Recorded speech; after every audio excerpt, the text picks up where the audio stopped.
you, Chris? I am good. You're Yeah, it's a good? chilly day, but it's a good day. Yeah? I'm Wait, in New York. Where are you? I'm in Winnipeg, Canada.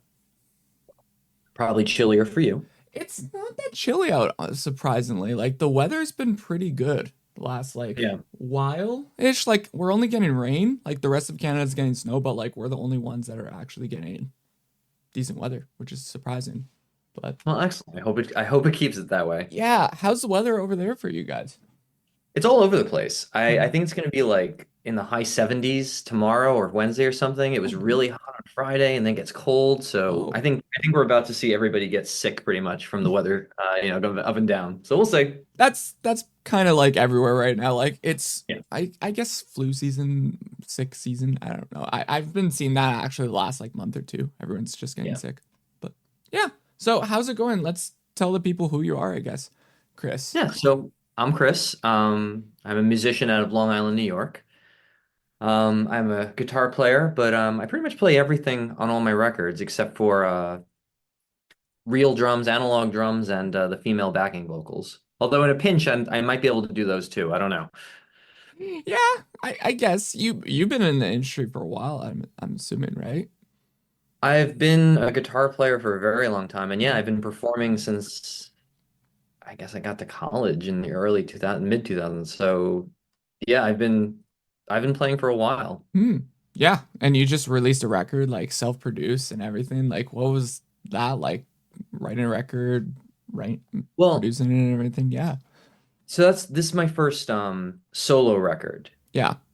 So before that, I've had the experience of writing and recording with a band Mm, and producing it.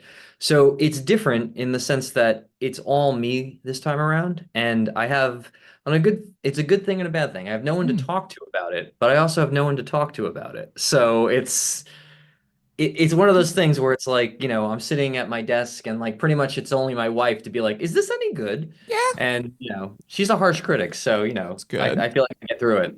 Do you ask her for help usually for writing wise, or is it just solo based? Like you just go in the studio, just book it down, and let's just go with this.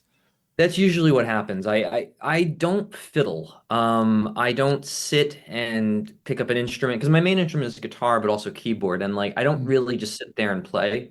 I yeah. usually come with a fully formed idea.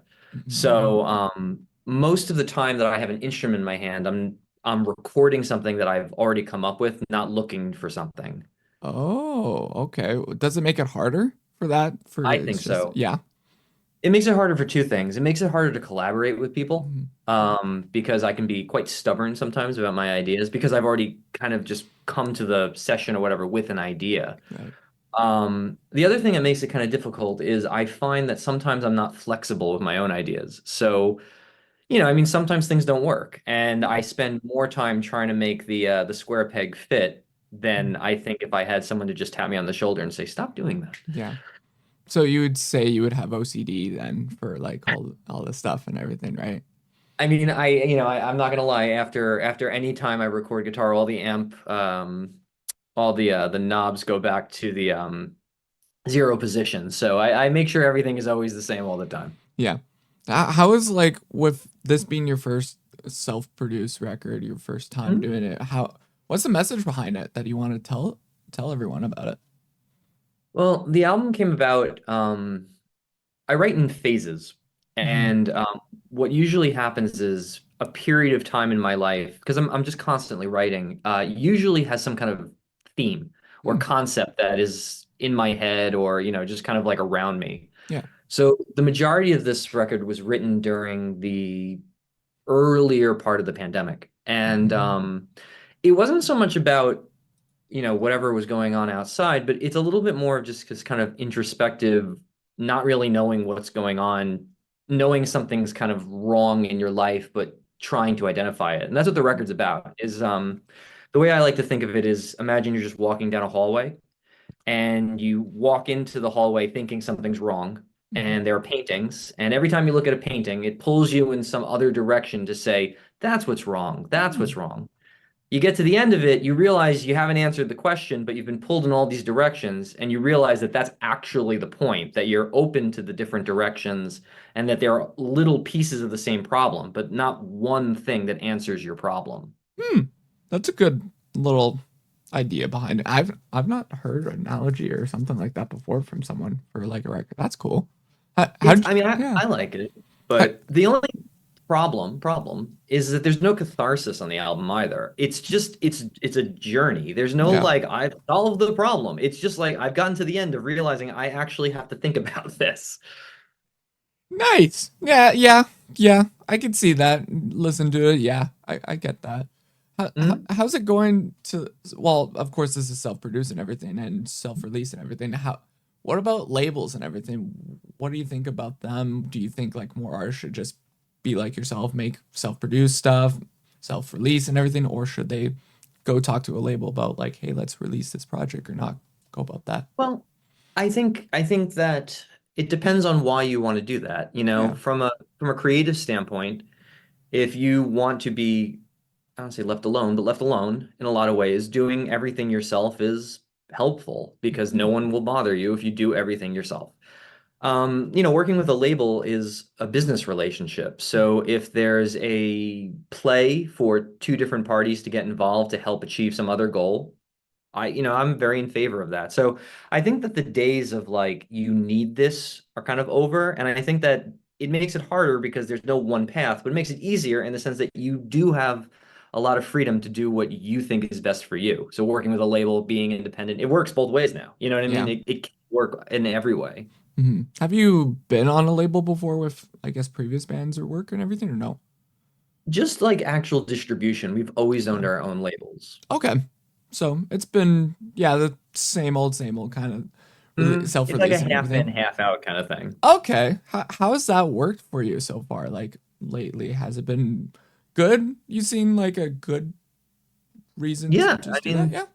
so far so good. I mean, we're talking, so that's Yeah. a good thing, That's a right? good thing, right? You're getting your name out there, getting your music heard and everything. So that's a good thing, Yeah. right? Yeah. How did the process creating the record go about? Like when was the first day of like, hey, let's start this record?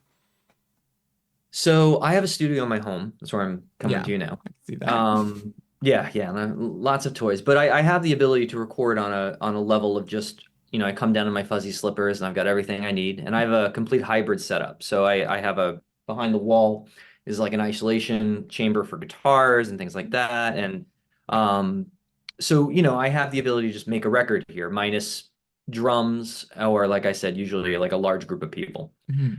So I think in about 2022, I record demos all the time, and I started to like the demos I was recording to the point where I felt like the demos were actually more finished than they actually were.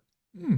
And I was kind of like, this sounds like music. And like a third of the music I write is instrumental. Okay. So it started with a lot of instrumental pieces. And then I think at that time I also kind of realized that there was like this concept of all this music I had written, and I organized it into this is an album, and I just kind of gave myself a year to finish it. Hmm. Um, and that's what I did. And I'm actually just about to finish my second one, and I'm about to start on my third one because I'm so far ahead of releasing that like it's nice. It's just I'm constantly thinking about it, you know? Hmm. How, did it take a while for you to like a plan to go about it or execute it, or you're like, no, we're getting right through it, or yeah, Recording. yeah, for recording and the process of it. It depends on the song. Okay. Some of them I'm done in an afternoon if I'm just like, it's this, it's that, it's that. And then some of them I revisit, I'm like, this bass line is wrong. And I'll just redo it again a year later. So that's like the blessing and the curse of having the ability to just record in your home Yeah. is that it's never done. It's just when I stop opening the files, you know? Do you like going into actual studios or recording like sessions with other artists at all, or is it just like rather be doing this on your own at home? It depends. I use a studio in in Westchester, New York to do all the mixing, and that's where I do I bring the backing singers and stuff, and I love it up Mhm. there. And Mhm. the person I work with, Danielle, who mixes the records and helps record some of that stuff, like she's great. She's an old friend of mine, so that's a really pleasant experience and very satisfying. I do like to just be left alone in the comfort of my own home if I want to wear like, like I said, my fuzzy slippers and Yeah. just be because a lot of times in studio sessions, it's time based. So Yeah. it's like you have a day or you have a week or you have a month, whatever. But there's a certain, like you're not just in their home. So like they go home afterwards. I've always found that I can't control when the idea is going to come that I'm like, I really want to Mhm. spend time on this. And, if it happens at 4:55 and the session's over at 5, that sucks. Yeah. It's like a So, time crunch. That's what I've talked to many art. Actually, I did like I'm a photographer as well too, and I was with a band for like a studio session for like only a weekend and everything. But it's like you got to time crunch this many songs in this many sessions. It's just like you don't have that much time to work mhm. out like all the kinks and everything and stuff that you want to create and everything, I guess. Also, there's a difference, and this is more of a production thing, I think, but there's a difference in my mind between executing and what I like to call studio magic. Mistakes, problems, things that come up that lead you in another direction. Like, especially when I've gone to other studios to make records and you have that time crunch, you come prepared. You come to do the thing. So like Mm-hmm. as a guitar player, I never really show up and say, what's the guitar solo going to be? I come prepared to play the solo I worked out. Mm-hmm. In the setting I have an unlimited amount of time, I can fool around as long as I want. And, I find a lot of times that gets me to a better place when it comes to those types of things. The songs are always, like I said, I come with the songs written, but Yeah. it's those little production pieces that become the studio magic. Yeah, it's the little bitty cracks and everything in the moments and everything. Yeah. Yeah. Exactly. Cool. What do you think about, like you mentioned, you're working on new music and everything and next records? What do you think about this new world of age of like only dropping singles, EPs, and everything, but like you decided, hey, let's drop a record, like a full length album? I don't really think too much about it, only because I think that that's a marketing conversation. Okay. And I think if I'm going to try to achieve the best results I can in a marketing way, I'll do the Hmm. best marketing thing. Yeah. To me, that doesn't compromise the way I view the body of work. So, Mm. I mean, if you were to say like, oh, you want to waterfall something and you have 10 songs on an album, you want like 6 singles out first. Personally, I don't care. I do think in my head that they belong on an album together, but we're going to get there eventually anyway, so I don't know. And I think I would feel differently if I like to tell people to listen to the music on an album level. Yeah. I think that my music anyway works on a song basis too. If I Hmm. didn't feel that way, I think I would feel differently. That I'm like, look, listen to this entire album straight through because that's the only way you should experience it. I think it works both ways. So like Yeah. I'm particularly not that specific about it. Yeah. Not too lenient. It was like, hey, this has to be a single. This has to be, yeah. No, you're just like, yeah, record. But I mean, there are examples though. I mean, Hmm. of amazing albums that they Hmm. have great songs on them, but you should, in my opinion, you should listen to it as an album. And Yeah. I do think that maybe in today's world, some of those albums would have gotten not left behind, but it's like they wouldn't have been able to excel because a marketing strategy made it so that it kind of replaced the importance of the art in itself. So Yeah. it depends. It depends on, I guess, the situation. Yeah. Like you said. Yeah. Yeah. Cool. Well, you said you're a guitar. How did you get into music as a whole in general, Chris? Then how did you pick up a guitar, play it? Like, where'd you start then? I started playing music in like where everybody does, like school Hmm. band. Yeah. And I played the saxophone. And it took like 2 years of saxophone playing there before I got to a place where there was jazz band. And jazz band allowed you to stand up and play solo and then sit down. And I realized very quickly after that that I liked standing up and playing the solo and sitting down. Nice. Being part of the ensemble is great, but and I don't think it was all ego. I think it was a little bit more just like I feel like I can affect things when I'm by myself instead of having to do exactly what the notes on the paper say. Okay. So a couple of years of that, learning theory in school and becoming a better musician overall. I formed a band in high school where I played the keyboards, Hmm. and still my best friend, but he was the guitar player, and he made the mistake of just leaving his guitar and rig and stuff at my house, and I was very like, kind of thing. So I basically said I want to do that now, and my parents were like, okay, well here's a guitar, and I started late. I started playing guitar when I was like 16. Oh, So yeah, like that happened late, but I was already really into music, so it just I kind of view it all as just an extension of my musical persona, not necessarily like the guitar being the focus of anything. yeah. Okay. Yeah. So it took you a while. So you were 16 and everything. What happened after that? Did you just Oh, well, I the style of music I like was not Mhm. popular at the time.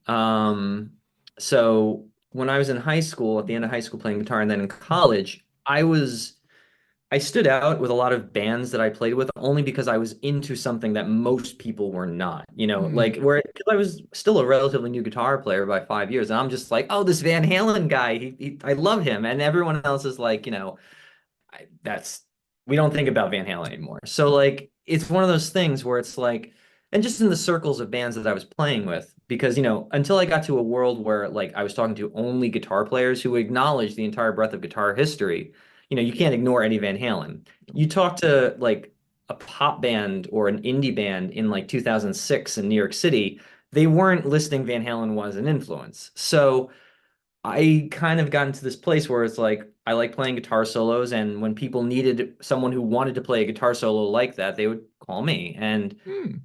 there were gigs like it was like show up and do this and play this and do a session and stuff like that for many years. And then that just kind of taught me how to be a guitar player amongst with other people. Nice. Did you do a lot of any studio sessions, writing sessions with any of those artists and individuals throughout the years that you were going playing those gigs and everything, or no? There was a period of time that I did a lot of off-Broadway stuff, Okay. and I did a lot of subsequent like singer-songwriter style sessions for a lot of the players I interacted with. Mhm. Then I formed basically a rock band, and that became the sole focus for a while. Um, and that was of my making, so I can kind of Nice. carve out my role in it. It wasn't like I have to show up and I learn what my role is that day, which is the case with a lot of times when you do a session. Okay. Yeah. I don't know. I'm not like a musician, so I don't know how sessions are like, but I got to see a couple sessions on how they're kind of working and everything. But yeah, it's cool. It's really, really Yeah, cool. it depends on the person. I mean, Yeah. some people are really strict about what they want. Some people are like, play guitar. And it just, you never know what you're going to get because I think it's more of a personality thing than it is necessarily a production thing. Yeah. Yeah. It always varies, honestly. Hmm? It always varies. But yeah. Any upcoming shows or tours or anything that you're working on right now, Chris? Not this year. I just played my album release show 2 weeks ago Hmm, in the city, and then we'll probably do a bunch next year. I'm thinking probably two or three in New York City, and then subsequent cities around the Northeast. nice. Okay, so like New Jersey, Upper New York, Yeah, that yeah. kind of I play stuff. with a large band with my solo stuff. It's like a nine Wow. piece on stage, so it's a lot of logistical stuff. 9 pieces? Oh, Yeah. great. Oh, that must be fun trying to organize everyone into that. I'm lucky that I get to play with, over the years I've made friends with some killer musicians. So Hmm. I get to cast it in the people I want to hang out with and I Hmm. want to play with. And so that is a wonderful marriage. And it's really not that big of a deal logistically, I would say, in terms of scheduling. The issue is a little bit more just kind of like it's trying to put on a production of 9 people Yeah, with any kind of consistency because when you change venues, things change, sound yeah. people change, lighting changes, and it's just like it's a lot different than like four guys going at it running around. So Hmm. it just depends. Depends on, yeah. Depends on everything logistically and everything. Yeah, I can see that. Exactly. Cool. So, yeah, like you mentioned, you write and produce everything on your own. Do you wish that you got someone to help you out with that stuff, or are you just like, no, I'm good? I like doing it on my own. Okay. I like doing it on my own because I second guess a lot of stuff. And I feel like because basically I feel like empowered in a position where if I fail miserably at anything I do, it's my fault. But I know it's my fault.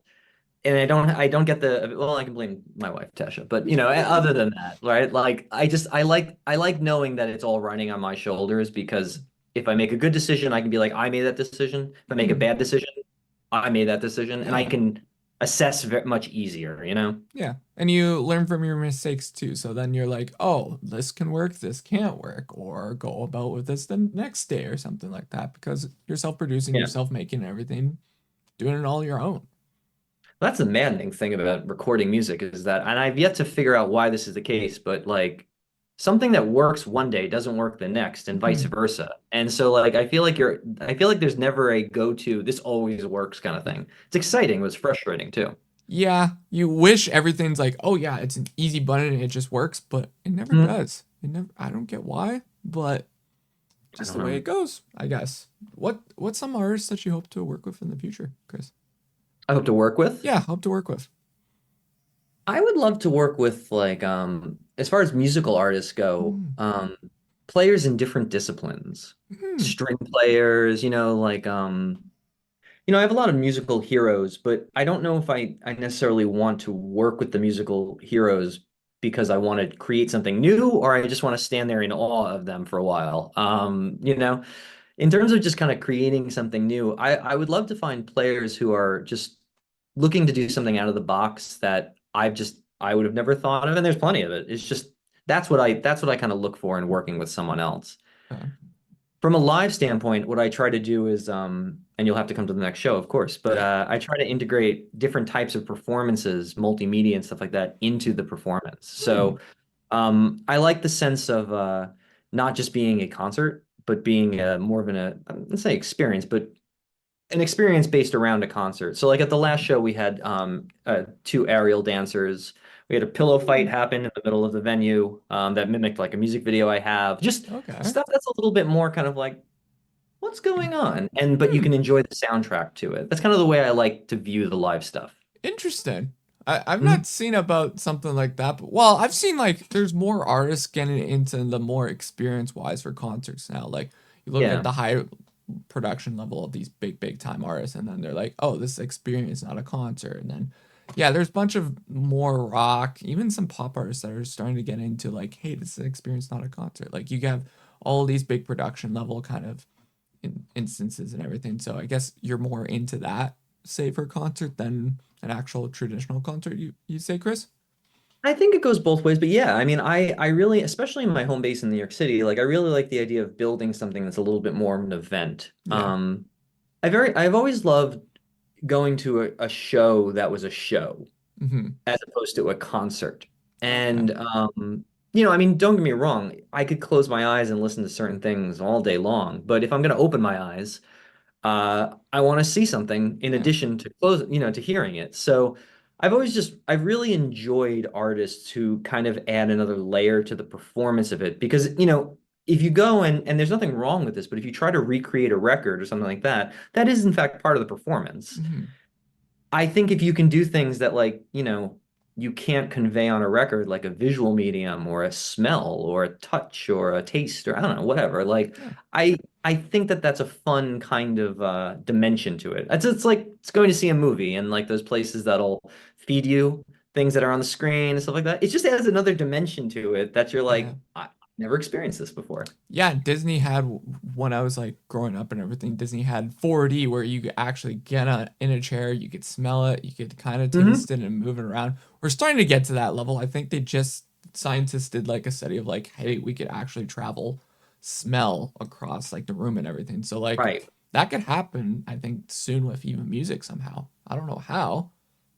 When I was little, we went to Universal Studios with my parents. And there was a ride called Kongfrontation with like King Kong. Hmm. And like the thing was that his breath smelled like bananas. Like there's a point where he like rocks the ride and you could see his mouth open. Yeah. And for some reason, that has stayed with me in terms of being like, what an interesting layer of something. I'm like 5 at the time, but like I'm Yeah. just like, what an interesting layer of something.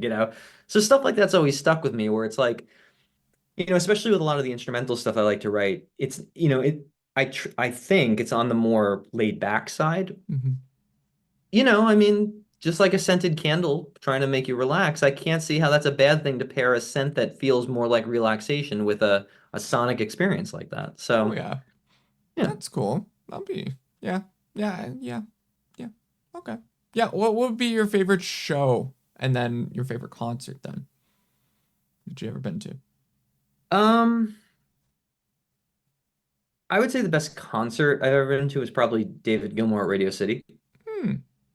That Okay. was I pray at the Church of Gilmour. So, that was a big one. But it was just a really good it was just a really good show because like it satisfied everything. Like this was the On an Island tour, so he played what was new material at the time, and he Okay. played Floyd material at the time, and he played, and it was a really good confluence of everything. Mhm. Um, honestly, I think the best show I would call it, if not for just the musicality, is Yeah. Rammstein. I mean, Ooh. you go to a Rammstein, I mean, I with the Yeah. pyro, I got like a tan. I mean, but I mean, like you go and it's just I like the music a lot, but the visuals on top of that are something I've never seen in my life before. And the mixture of that industrial pounding music with the kind of the fire and the fireworks and all that, it works so well. And it's Mhm. just one of those things where it's just like I don't know if I could have had the same amount of fun with just one of those things. No. Yeah.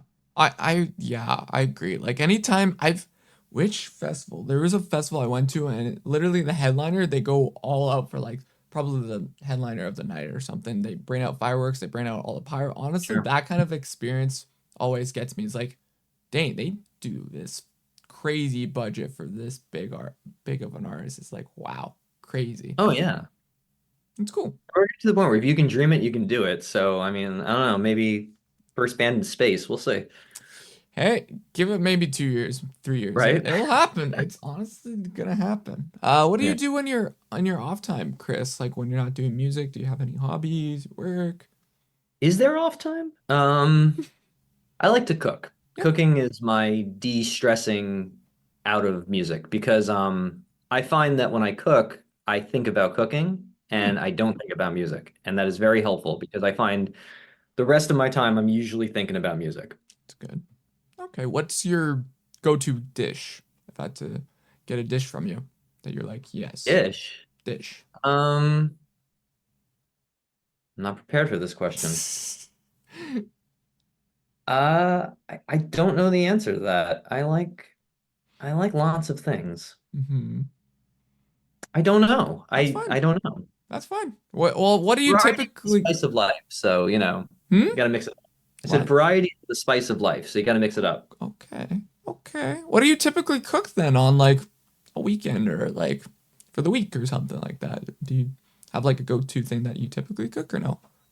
Actually, no, Oh, because I try to not make similar things often because then if I get too comfortable making something that I know that is just like the back of my hand, I think that I'll start thinking about things other than the cooking. It's like being mindful of what you're doing to be involved in it. really? A little, yeah. Why not like continue cooking? Because you love it so much and then you Well, I continue. like trying out Yeah. new things that I have to pay attention to. Ah, That's why I'm like ardently against baking. yeah. I liked baked goods, but I Mhm. will not do it because it's too set it and then let it go. And I like to be kind of constantly in it cooking. You know what I mean? Yeah. Well, that's why you could change it up with baking. That's the same thing with cooking, I guess. Like you can kind of mix it up with baking a little bit, right? I don't know. If you mess with recipes, things change very, very, very, very much. Yeah, you don't mess with like the go-to stuff like the flour, sugar, and all that Yeah. stuff. But like toppings and that kind of stuff, I feel like, The amount of sprinkles yeah, you put on afterwards, that can be yeah, the variable. that could be You never know. fine. But anything else, it's just like, nah. But yeah. Describe yourself with one word. What would it be? One word, Yeah, one word. One word that you can think of that best describes you, Chris. fulfilled. Fulfilled? How come? Yeah, I like what I do, and a large part of my day is spent trying to think about how to continue to do what I like to do, not Hmm. doing what I like to do. So it's one of those things where I feel I like the music I write, I like performing, I like all those things, and I'm never really in this kind of like turmoil of like trying to deal with that and trying to reinvent that. I just let myself do that. Yeah. The stressor and everything else that comes about is trying to make it so that it could become a business or it could Hmm. reach more people or you don't repeat the same recipe, like it's all those things. Fair, fair. I get that. I get that. If you could have your listeners or fans remember one thing about yourself, what would you want them to remember you by, Chris? Feeling. I think that music is not about my I think that music is not about the person who writes it. I think it's about the person who listens. And I think that the best music allows people to put themselves into it to learn about themselves. And not from just a like an educational standpoint or anything like that, just from an emotional standpoint. Like you come to Mhm. music with the person you are, you hear it, and depending on the day you had, the person you are that day, any kind of external stimuli of any kind, it changes how you interpret the music and how it gets inside of you. So I Mm. like to think of music very much as a mirror. So if I can Mm. help put mirrors out there, that's great. I write the music for myself, and that's where it kind of like leads me. So I Hmm. feel very strongly about that. Cool. Cool. If you could talk to yourself from a year from now, what would you like to tell yourself, Chris? Stock picks. Stock picks. If I was talking to in a year from now, no. Yeah. Um, I don't know. I don't know. I would just want to make sure that I'm still finding finding what's coming out of me to be fulfilling so I can continue to do it. It's kind of like a check-in. That's good. Cool. Shout yourself out. Tell the people what you got going on, your new record, anything else that you want them Yeah. to know. Well, I just released my first record, Sometimes Other Times, came out earlier a month ago, actually a month ago today. And we'll be releasing more singles and videos. And that's a very important part of like what I'm doing, the visual medium. And I like creating music videos around the songs. Hmm. So there'll be more of those. And then next year there'll be more new music. So for this foreseeable future, I just think it's going to be a lot coming out. Nice. There's going to be a lot more Chris that you're going to see. Yeah, I hope so. Yeah. Cool. Hello, No. Mike. Hey, how's it going? Great. Good. Good. Just fine. That's fun. That's good. It's so weird with these like sometimes they work, sometimes they don't. It's honestly so weird sometimes. But dude, how have you been? I have been well. I'm out in California. Um, and where are you? I'm in Winnipeg, Canada. Wow. Yeah. Cool. So a little different. Yeah, a little different. Yeah, I'm out in California, and it's a interesting time here in America, to say the least. And I've just been trying to like keep my head straight and engage in my community and let be creative and make music and focus on the people whose lives I can have a positive influence on and not worry about too much else. Yeah. It's been that way for a few months because I've kind of had a feeling of what was happening coming our way. Yeah. Yeah.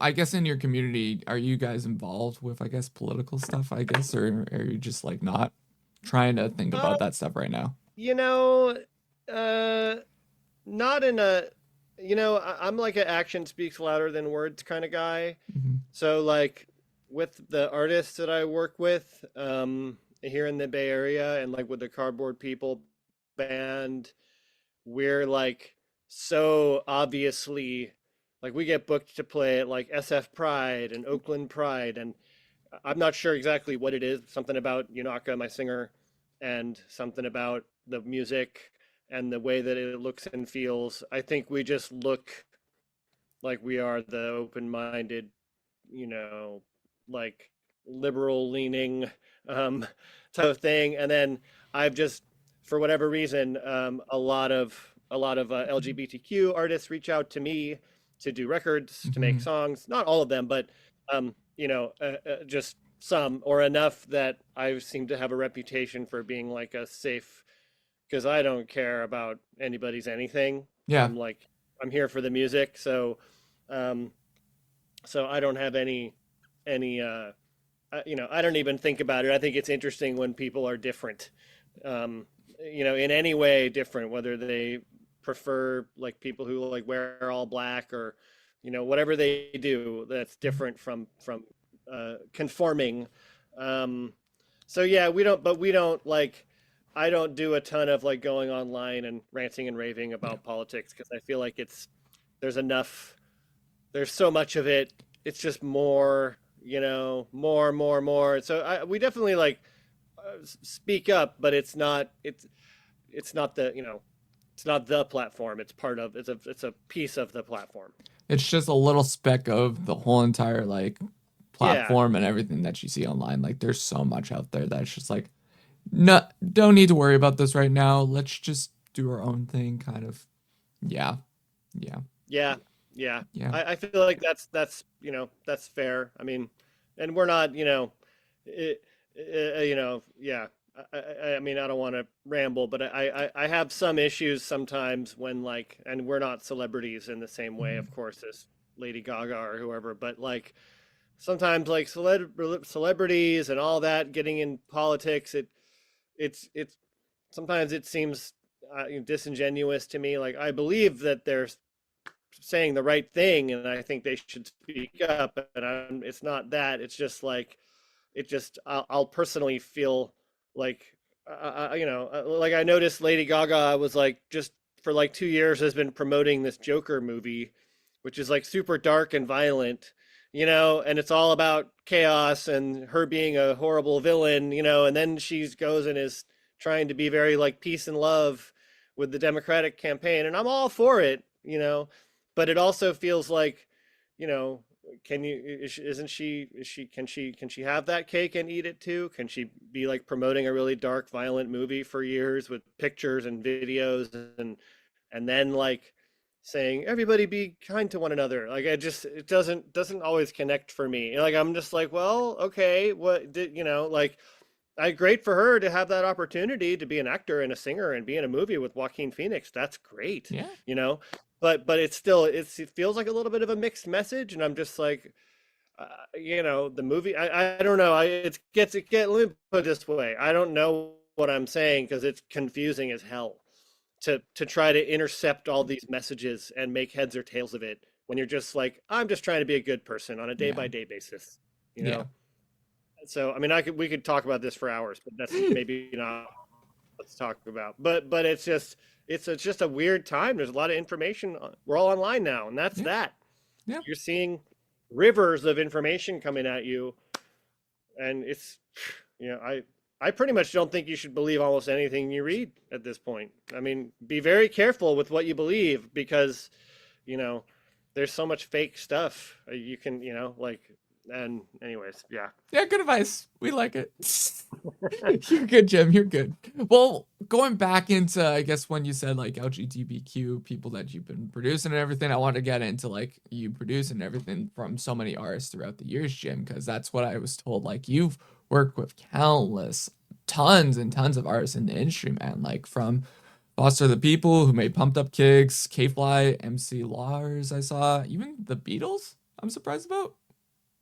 I did some Beatles remixes, some like, authorized Beatles remixes, but it was yes, I did for Huh. like a fashion show in Hmm. LA and for like some big client. I can't remember who it was, but I had to go down to LA to across from the Capitol Records building. There's this beautiful venue and there was a big old fashion show for like some of the big fashion designers and I had to make like a 45-minute Beatles montage remix thing that it was not for like public consumption, but I got some stems. I was given some stems, and I did, and it wasn't like Paul McCartney was listening to it, but it was somehow it was related to. I worked with a producer named Jack Douglas who produced John Lennon's last album, Double Fantasy, and that whatever that Beatles thing was came through Jack, who obviously is like he worked on the he worked with Yoko Ono on the stripped down version of Double Fantasy that they released where they took off all the production and did just the John Lennon, and that came out a few Hmm. years ago, and then I did a remix that Yoko Ono and Sean Lennon like approved, that of one of her songs. And so I've had like a little bit of dabbling in that world, but nothing, I don't think anybody works on Beatles music for real, Yeah. you know. So Yeah. for a fashion show, it was like it was cool and fun, but it wasn't for public consumption. But I got Hmm. to hear it in this giant. I wish I could remember the name of the place. It was this giant theater, filled with people and hot supermodels, male and female, and that was fun. That was pretty fun. It Hey, was it was fun. It you're was a living fun the reason to go to Los Angeles. good dream. Good dream. Good dream. But Yeah, how did you start getting into yeah. producing first off, Jim? Like how did this all came to be of like starting Um, music, producing and everything? I'm an ear play by ear guy, and I started playing piano when I was really little, and I was kind of just that obsessed with the piano kid who, anywhere I went with my mom, like you're in the basement of a church somewhere for a, pancake breakfast and they have a piano and I would go over and tinker on the piano. And then when I was 13, I was at the music store and playing on the synthesizers, which is what go to the music store in Kent, Ohio, and play on the keyboards, none of which I could afford to buy. And the guy there was like, "Hey, like, you're pretty good. We rent out 4-track machines. You should rent one and like do some recording." And I was like, "Really? You rent out a 4-track?" And he was like, "Yeah, it's like $50 and you can rent it for a week and you can play with it for the whole week. And I'll give you a mic and a cable and you can plug stuff into it." And and I did that and I had like the best week of my life, where I rented it and I had this 4-track at home and I started recording and layering sound, which is really what producing is. And I had a Casio keyboard and I had my piano and I had my mom's acoustic guitar, and I just kind of got like, so I was just very enamored of it, and I just like immediately, I don't know, I was just obsessed with this notion of creating music by way of layering, recording a keyboard and then another one and then playing drums or playing tambourine or playing piano and writing music. And like right away I wanted to write the music. I wanted to like, create and compose or whatever you would call it. And everything, of course, I was doing when I was 13 was pretty amateur. But I kind of just like never looked back from that moment. I surprised myself because I went and I all through high school I had a band, and there weren't really recording studios around me, but our band went and lived in North Carolina for a summer, like after I was in my first year in college. And I was like, we got to get into a studio. We got to start recording. And I booked us a studio and we saved up our money and we went there and we recorded.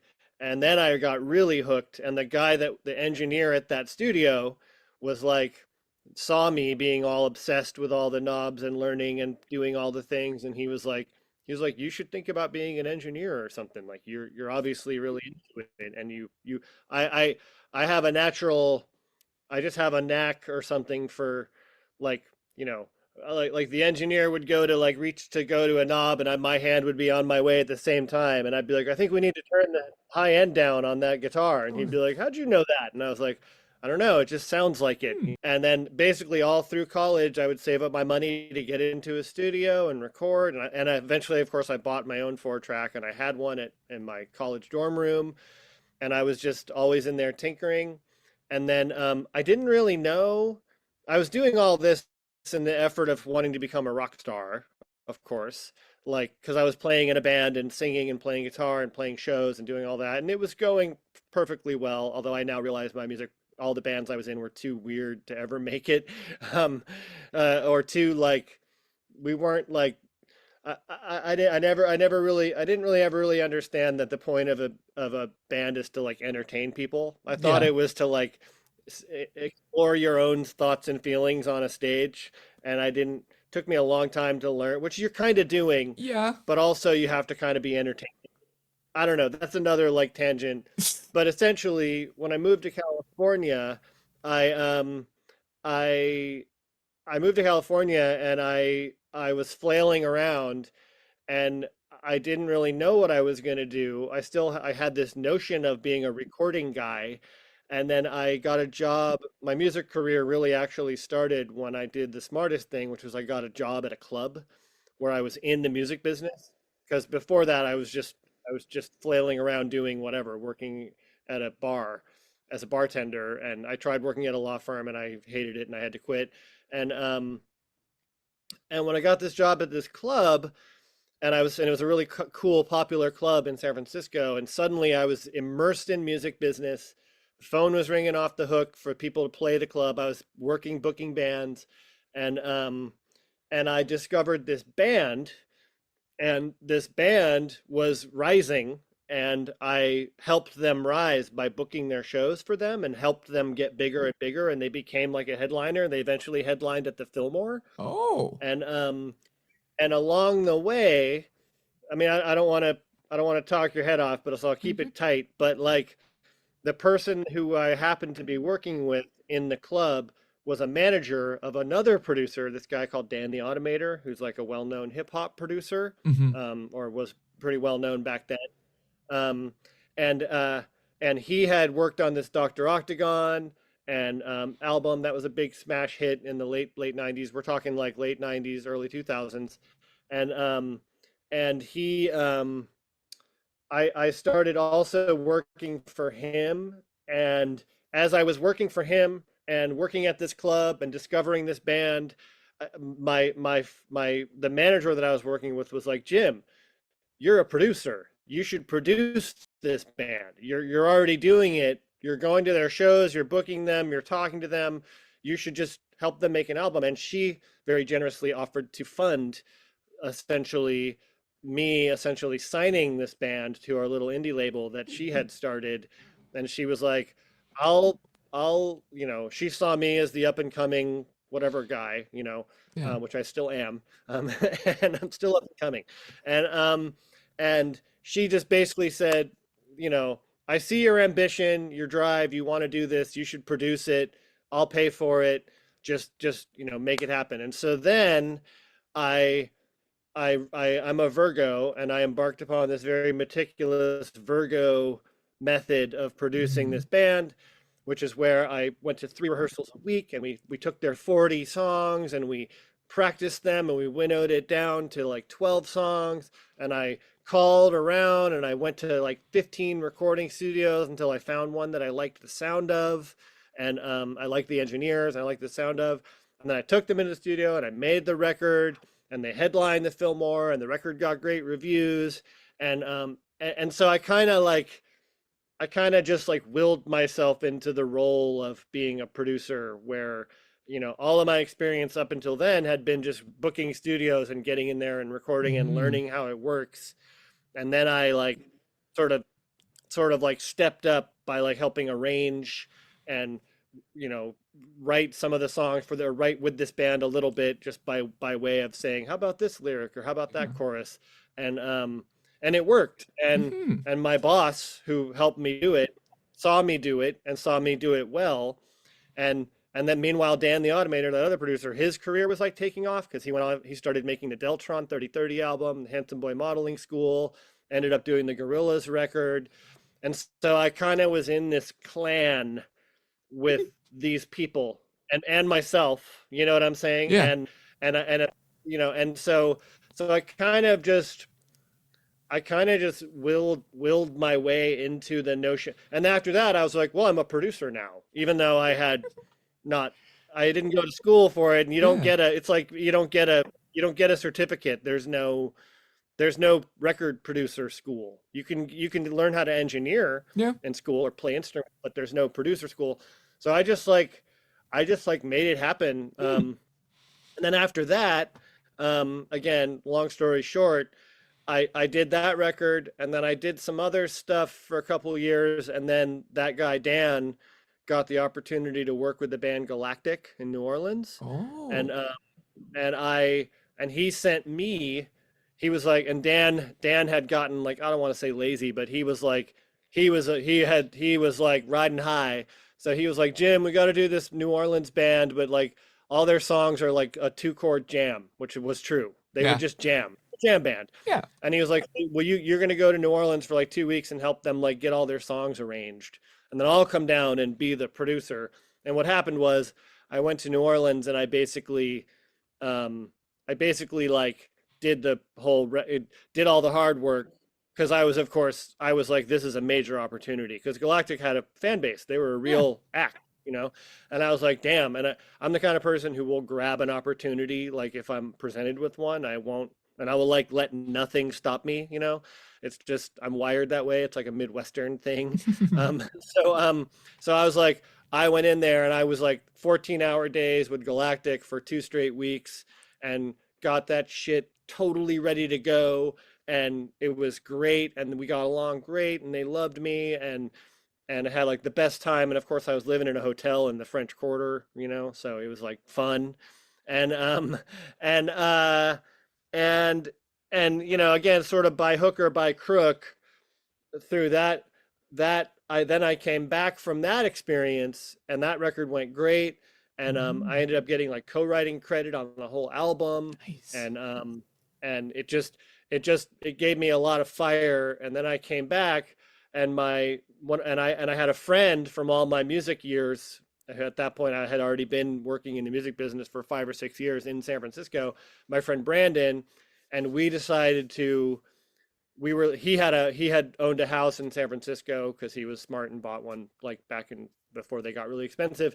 And he was like, dude, we should form up and form a production company and call it Rondo Brothers, which we did. And then we were kind of like, we had like a run of like 7 or 8 years of being like the cool like remixer dudes of San Francisco. Like we remixed for like Common and Lily Allen and all these remixes, and we were DJing, like running around being DJ shows and recording bands. That's when we met MC Lars, and there's a band called The Matches, and like their manager was like, "Hey, Rondo Brothers, you guys are cool. Like, why don't you do this MC Lars Matches track? Hot Topic is not punk rock."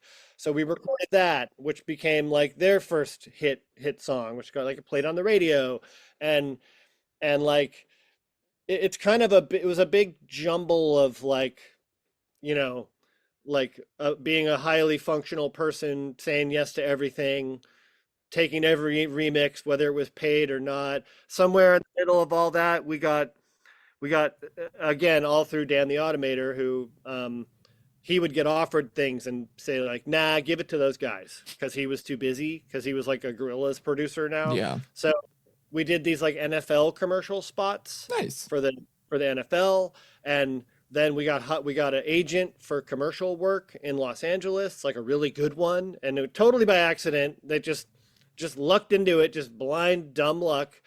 So then we like for like a bunch of years we did a lot of commercial spots and like remixes and music libraries, and you know where like Fuel TV and Fox TV and MTV would call up and say, "Can you guys do 21-minute songs, Hmm. the next month for, $10,000?" And you're like, "Yes." Not bad. You're like, Not bad. "Yes, I can." And then you make 20 beats, as the kid call them, 20 tracks, Yep. like a rock track and a punk track and a hip hop track. And we got really good at digital recording. So like while this was all happening on the producer side, all this activity meant I was getting really good at using Pro Tools Yeah. and like playing all the instruments. And I started playing bass and playing guitar and playing drums, and so I know that you asked one question, but it's kind of like it started with that 4 track and me like being like, wow, being in my headphones and working on music and layering it up is like my happy place. Yeah. I just kept vectoring towards opportunities to do that. It just came. It just came to you basically. Every single just opportunity came. just came.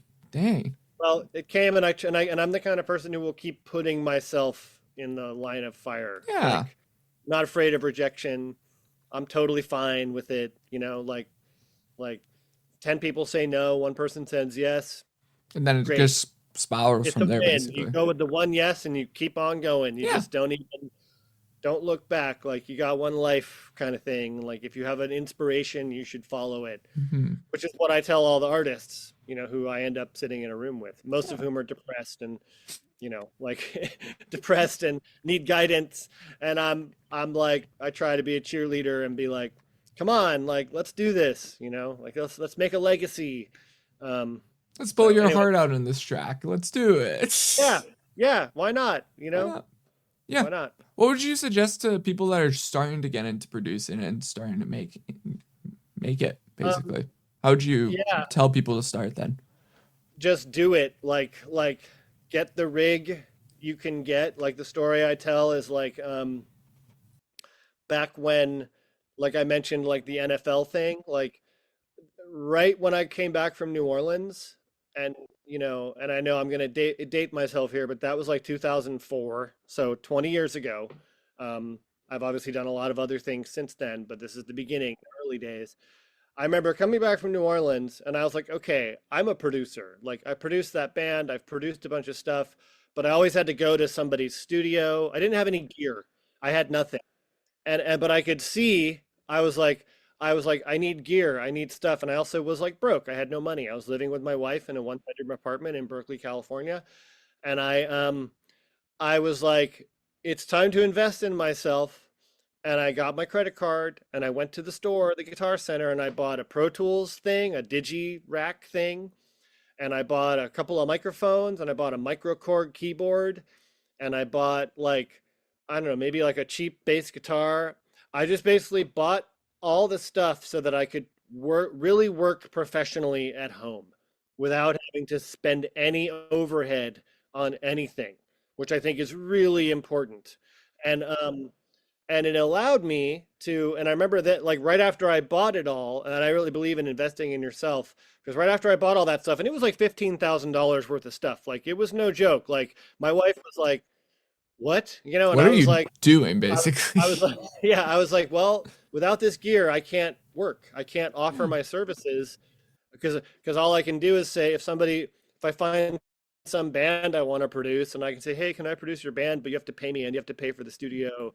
It's going to be expensive, you know. And and I live in the Bay Area, not Los Angeles. It's not like we're not a music industry rich town. It's kind of like a make your own way town. And but then like right after I bought all that stuff, we did those NFL spots, and I think we did four of them, and we made like 30 grand total.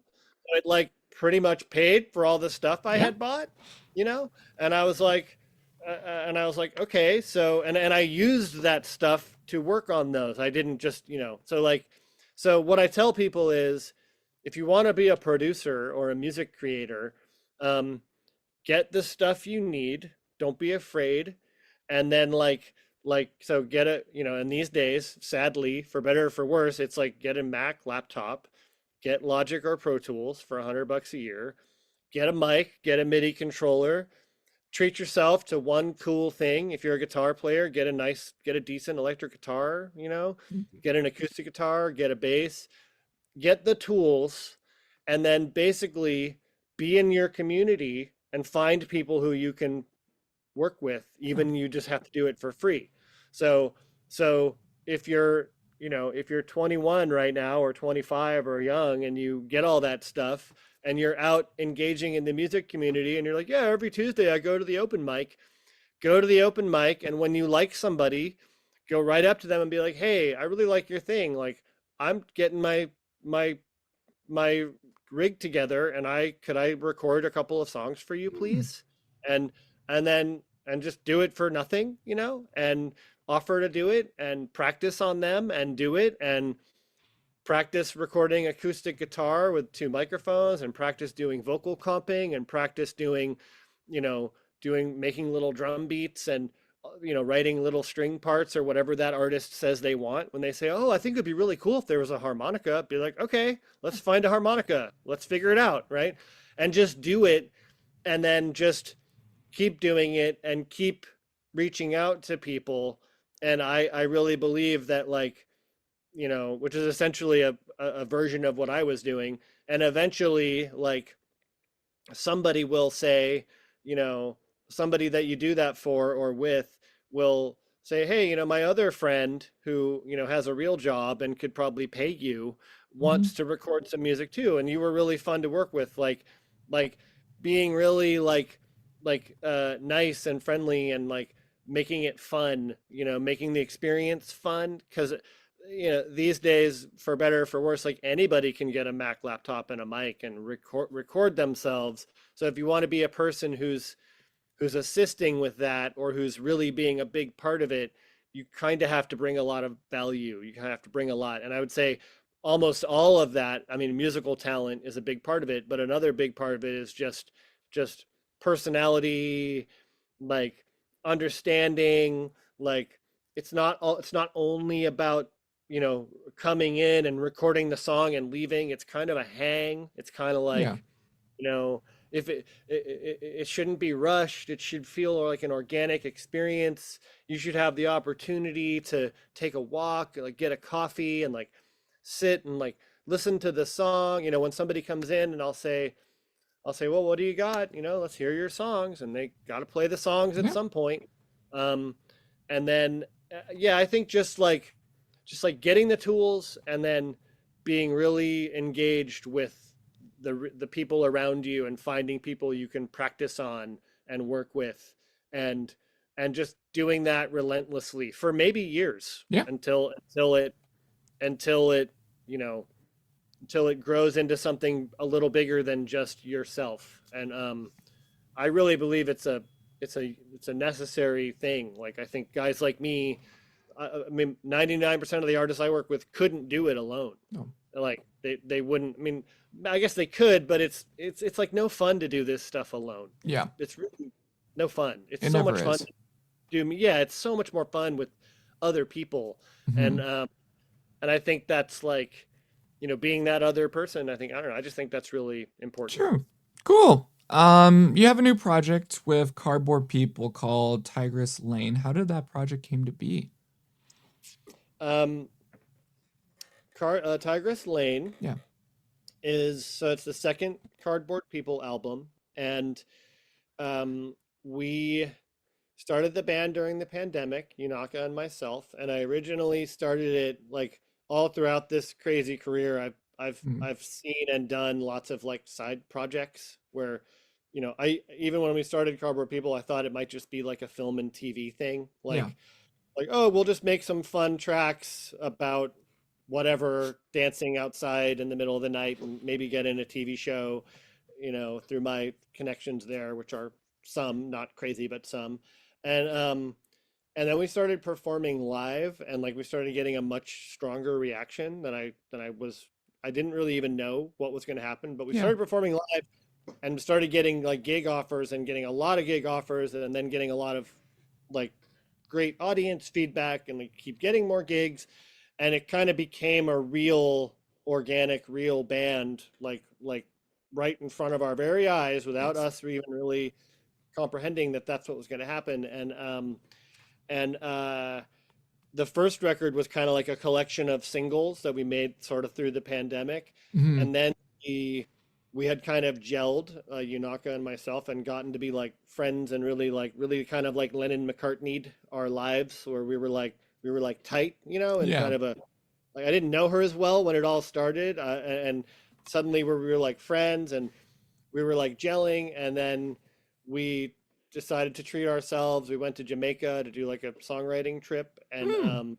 stayed on a road called Tigress Lane, where her aunt has kind of there's like a little cool little like Jamaica vibes Uh-huh. place where her aunt lives, like a little compound, and it's on Tigress Lane, and we were there writing on all these songs, and we just kept walking by Tigress Lane every day, and then we were just like, that sounds like an album, and it kind of just we've been kind of just letting it happen, like Yeah. letting this notion of this band, in really small ways, which I enjoy even more, and sometimes than the big ways. It's taking on a life of its own, and it's Mm. telling us what it wants to be, rather than us. It's not. I'm sort of used to like, and like I was saying when I first started, like when I was younger, I didn't understand that I was supposed to be like entertaining people when I was on stage. Yeah. I was like, I'm miserable, and you're going to be miserable too. No, no, no, no, no, no, no. You know, Now in this band, that has completely flipped, because Yunaka is very entertaining, That's good. and I realized that like there's so much to give and get from like people in a room with you, Yeah. and so we've made it all very outward, and we just kind of like take in feedback and respond more than we are like, we're not trying to like prove anything, if that makes sense. We're Yeah. just trying to do it and let it breathe, and like planting a tree and just watching it, watering it every day and watching it grow. You don't Mhm. know what you don't know what's going to happen. That you don't know how many Sure. branches or how tall. You just don't know. But you water it every day with real water, and you take care of it, and it will grow, and things will happen. And this band has kind of become that. So like Nice. Tigress Lane is like this second stop, second chapter of the book, Mhm. and the book's still being written, and I don't know what the next chapter is even yet, but I like that, because it's fun to read a good book where you're like, wow, what's going to happen next, Yeah. you know And I like that more than having some kind of like, here's the plan. We're gonna make a band. We're gonna make the band. We're gonna get big. We're gonna get big. We're gonna do this. We're gonna do this. We're gonna do this. I'm Yeah. done with that. Yeah. I'm done. Done. I don't ever want to think that way about music or art, even Ever a again. little bit. I'm just like, whatever happens, que sera, sera, you know? Nice. Cool. Yeah. Describe yourself with one word. What would it be? Um, Myself with one word Hmm. would be I don't know, the word that drops into my mind, Yeah. I hope this doesn't sound narcissistic, is magnanimous. Oh, that's new. Okay. How come magnet? I can't say that word. How come that word? There you go. Magnanimous. Yeah. Because I think magnanimous means someone who, like, if a magnanimous person shows up at your party, they're like aware of all of what's happening, and like overall optimistic, and like highly aware, and like Mhm. and positive, and like trying to make a difference towards positivity in a big way, Yeah. you know, without much thought for their own well-being, like, or their own, like, not selfishly, like it's like selfless optimism, and sort of like selfless, like, selfless lifting everything up however they can, and without worrying about it too much. That's how I think, and that's Okay. kind of how I try to approach my creative life, in a magnanimous way. I'm the guy who will, like, somebody will put me on the list and I'll pay to get in anyways, like, or I'll, when somebody has a record to sell, I'll buy one. I'm Oh, like, sell me your stuff, like lay it on me. Let's go. Like I want to support. I like to support things. I like to be supported too, yeah. but I like to. I just find it. I like to pay things forward. I'm with So you. that would be my one word. Okay. Magnet. There you Cool. go. We're just running out of time, so all I Okay, could we're running out of time. That's that's fine. fine, but all I could say is shout out what you got going on right now, Jim. Tell the people like you got new music coming out, or if you want to shout out your project or any upcoming new Yeah, projects. sure. Yeah. Is this an audio podcast or a Either- video podcast? There's audio. I'm probably gonna just do audio for this one, but yeah. Will it be released at some point? Yeah, in the Like, next week or so. great, cool. Yeah. Uh, uh, so Cardboard People is my band, San Francisco, like upbeat, fun, indie, electronic pop music, like, for your party and your all that, and it's available on vinyl. Um, that's probably my number one thing most going on right now that I can think of. I'm working with a wonderful. I've several things that have come out recently. I One of my favorite artists is Ellie Stokes, who has a band called Please Don't Eat Me, and I just produced a bunch of music for Please Don't Eat Me, which has been coming out in singles over the last, few months. She's like 22, San Francisco native, really Nice. cool, interesting, kind of avant-garde pop, Hmm. um, kind of like a singer, songwriter, piano player, somewhere in the realm of like Fiona Apple, Kate LeBon, Saint Vincent, kind of all that, like, female. And then I just did another EP with a really gorgeous singer, like with a gorgeous voice, named Ava Alejandra, called Hello Lover. That's like really beautiful and vibey and sounds like fall. Um, that's that just came out. Gosh, I just had a song called No Politician come out, which is like a big anti-political anthem about women's rights, um, by an artist named Carmen Maria Mitchell. Um, yeah, that's all I can think of right You now. got a There's lots of stuff more, coming but out that's a and lot. working with. It's all I'm. If people go to my Instagram, I'm very like, I'm always, this is out, this is out. I'm always Mhm. promoting stuff and rambling about things on Yeah, Instagram. it's good. It's always good. Cool.